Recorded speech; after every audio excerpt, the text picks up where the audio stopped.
Marc Lamont has been making Melyssa Ford look very stupid lately. On episode 824 of the Joe Budden podcast, Marc Lamont and Melyssa Ford would go through a series of exchanges. Exchanges that would put on display Melyssa Ford's maybe delusion or just naivete. Because you got to remember, when Mark first got there, it appeared as if he was there to protect Melyssa Ford against the dogpiling men. Well, within the last few episodes or the last few months, it looks like that has subsided, and Marc Lamont has begun to see the flaws in Melyssa Ford's logic. Now, I'm not saying this makes for bad podcasting or anything like that, but it has led to some classic moments. First, let's look at Marc Lamont questioning Melyssa Ford's relationship expertise after being in many relationships and never getting married. But what would you say to the person who might say, if you have had a bunch of failed relationships that don't lead to marriage at this stage in life,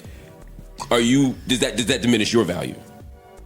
I was gonna say that, but I ain't Possibly. This may seem mean, but Melyssa Ford had just said a man that has 2 failed marriages is no longer high valued. Was she being thoughtful? Because, hey, she's been in dozens, maybe 24, 50 relationships, and she never got married. Not that that should define anyone. Then, a little bit later into the episode, Marc Lamont playfully clowns Melyssa Ford after she acted like Kim Kardashian didn't steal Reggie Bush, essentially saying that she left Reggie Bush for a better situation. But when pressed on the issue, she would reveal the player's name, and he wasn't anywhere near as famous nor as high valued as Reggie Bush. I left the situation for another one. Well, girl. I'll say the name. Who was hot back there? You're Sinbad gonna or bleep somebody? it, and then you'll see their reaction. Who is it? I know who he ain't. He ain't Reggie Bush. Heisman? This revealed, more Melyssa Ford delusion. She was acting as if she moved on from Reggie Bush, and the person that she landed with was a market improvement. It kind of, to me, just shows that Melyssa Ford, I wouldn't say she's a liar, but she is a misrepresenter of the reality of whatever situation she's in. And at the core of that critique is that, she's not going to give it up. She's going to say whatever she wants to make her look good. This is not in any way an attack on Melyssa Ford. I must say that. This is more an examination of Marc Lamont Hill and Melyssa Ford's dynamic because, like I pointed out before, the mission statement, it appeared to me when Mark got there, as a listener of the show, right? Mark says he listens to the show. He probably felt like Melyssa Ford got dogpiled a lot. Like, he was like, I'm going to go there and I'm going to give her a voice. But then when he gets there, he quickly realizes, oh, snap, she might be getting dogpiled on because she says crazy stuff. And then when questioned, she only says more crazier stuff and doubles down. Another clip from this episode is when Marc Lamont introduces a line of questioning where Ford says that she asked Joe Budden's girl to walk her dog. What dog needed to go to the bathroom? She said, "Hey, can you do me a favor and go walk my dog?" I did not say that. She ain't say walk the dog. I did not say Yeah. Well, just a pee-pee. And only because we were You up think there. this is a better version of what we just heard? Melyssa Ford didn't see anything wrong with that. She even says it wasn't that big of a deal. But Mark would pose a question like, hey, what really happened? And when she tells the story, it was worse than what he initially had thought. That's right, Melyssa Ford had stepped to Joe Budden's significant other and asked her to leave the premises and walk the dog, which was wild and insane. And she also had an overture with Flip's wife as well. She generally doesn't know the social cues of dynamics between relationships. And that could say a lot about kind of what her trajectory was in that regard.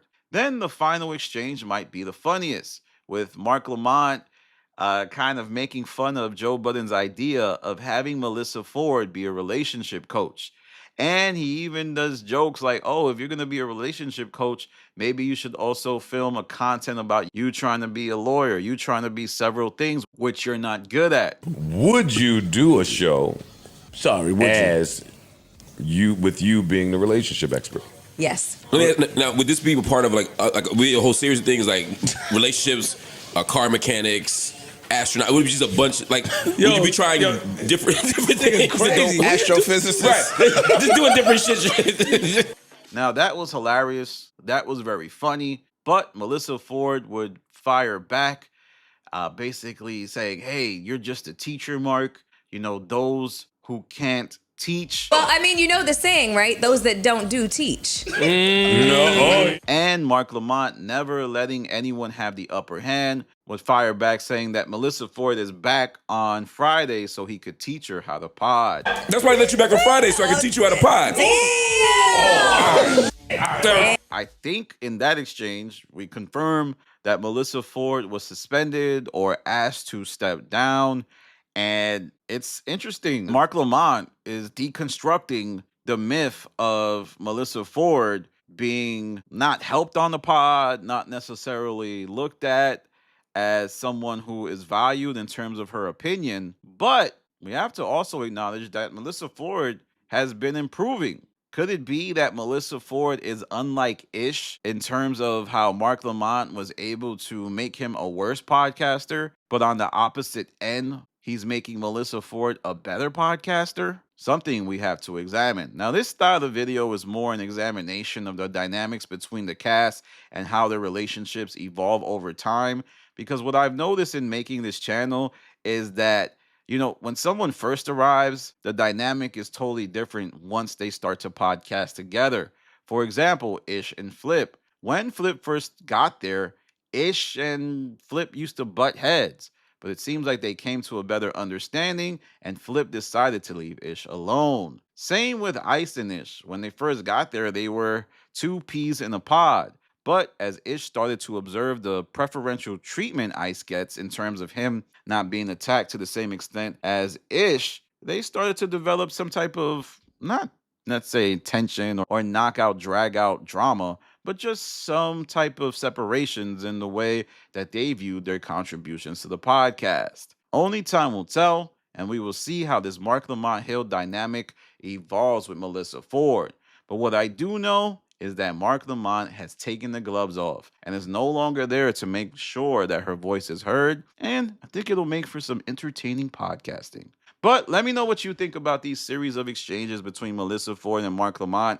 I think it revealed great insight into the evolution of a podcast dynamic, and we will see how it goes moving forward. With that said, follow me on Instagram, The Stop TV. Follow me on Twitter, The Stop TV. Follow me on Patreon, The Stop. This is Danny from The Stop. Peace.